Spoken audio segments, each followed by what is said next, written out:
Até que ponto é necessário darmos valor às nossas vidas pretéritas? Eu acho que a gente tem que ter, Ângela, a gente conversa muito sobre isso, né, minha irmã? Eu acho que a gente tem que respeitar o nosso passado para construir o nosso futuro. Mas sempre aquela frase, né, do Andrei: o passado é um local de referência, não de permanência. E a gente faz as coisas de uma maneira para permanecer no passado, né? Na culpa, na dor, no remorso, na vitimização, no ódio, nos sentimentos que não nos vão fazer caminhar, que não nos vão transformar. Então, eu acho que assim, a gente tem que entender que lá no nosso inconsciente, né, no porão chamado por André Luiz, na construção da casa mental, está tudo lá. E é aquele lodo que fica lá no fundo do nosso lago espiritual. Então a gente tem que tomar cuidado, a gente tem que respeitar, mas não ficar mexendo, porque quando você começa a remoer, aquela sujeira sobe. E o esquecimento não é assim uma bondadezinha de Deus, ou não, é sabedoria divina. A gente esquece para se libertar daquele processo de autoculpa, para se libertar daquelas ideias cristalizadas, que ainda assim vão ecoar. Mas quando você esquece, você tá, e quando a gente fica, nossa, eu fui, eu fiz. Às vezes a gente frequenta centro, frequenta trabalho, e às vezes vem revelações que são verdadeiras, mas quando são verdadeiras e vêm com sabedoria, elas vêm no momento certo, vêm por espíritos conscientes de que aquele é o momento de trazer alguma palavrinha, alguma situação para que aquilo ajude. Mas tem muitos trabalhos, tem muitos grupos que não entendem tudo isso que nós estamos falando e quer virar adivinho da vida passada, e daí tudo vira, né, uma história, uma situação, um contexto muito negativo. Porque às vezes a gente vive coisas que a gente nem fez, a gente se culpa pelo que não fez, e quando tem algum fundamento, aquilo volta como culpa, aquilo volta como punição. E não é assim, né? A lei de Deus de reequilíbrio, de refazimento, não existe punição, né? Existe conscientização, existe entendimento, libertação. Eu vou contar uma experiência que eu vivi hoje no mediúnico, fresquinha para vocês, que eu nem achava que ia acontecer. Eu estava mais orientando os grupos e não trabalhando como médium. E me veio uma percepção, uma sensação esquisita. Não vou entrar muito em detalhes, mas enfim. Daí eu cheguei para duas médiuns lá que eu tenho uma afinidade a trabalhar. Eu falei: olha, gozado, está muito forte essa percepção, parece que eu estou sentindo isso assim, assim, assado. E uma das médiuns viu um contexto, uma situação, e a outra trouxe o irmãozinho. E era uma coisa muito antiga, muito antiga.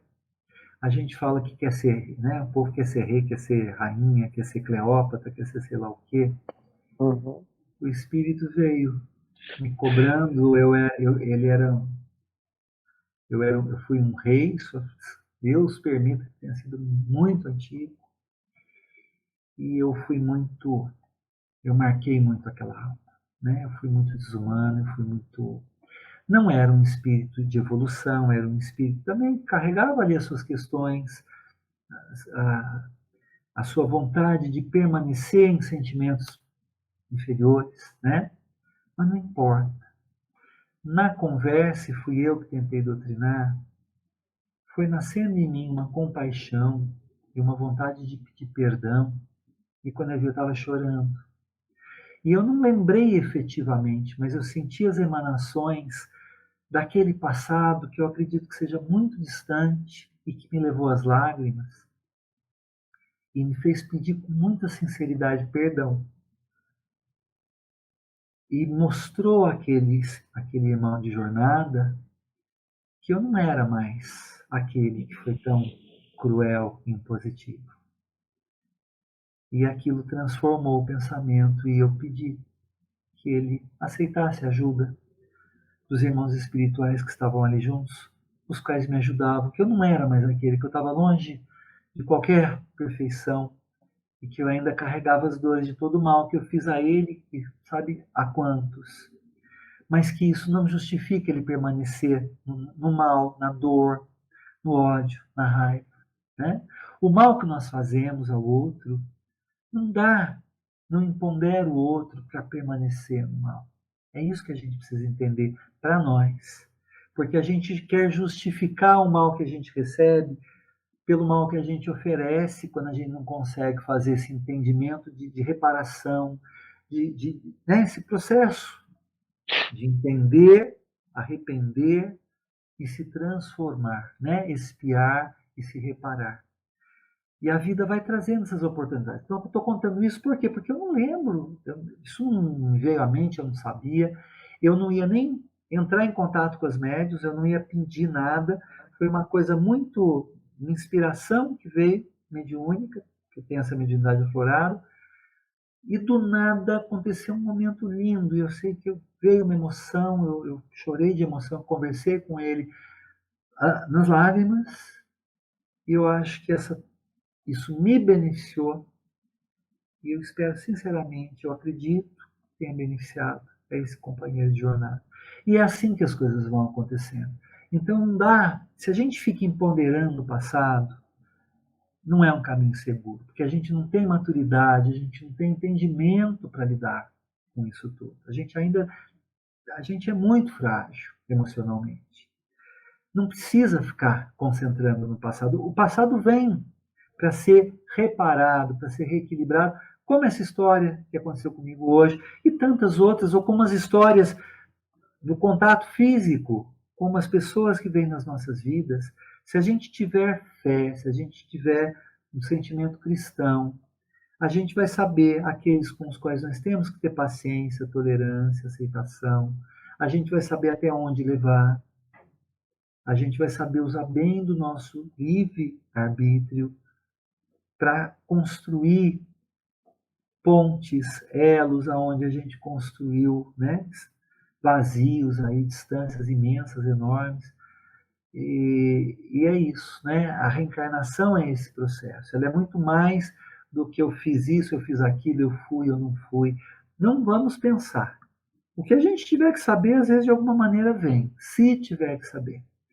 Eu acho que o pensamento é usar as emoções, as sensações e até algumas revelações que aconteçam no passado como uma referência para que a gente construa um presente e, sobretudo, o nosso futuro espiritual de uma forma muito melhor, muito mais plena.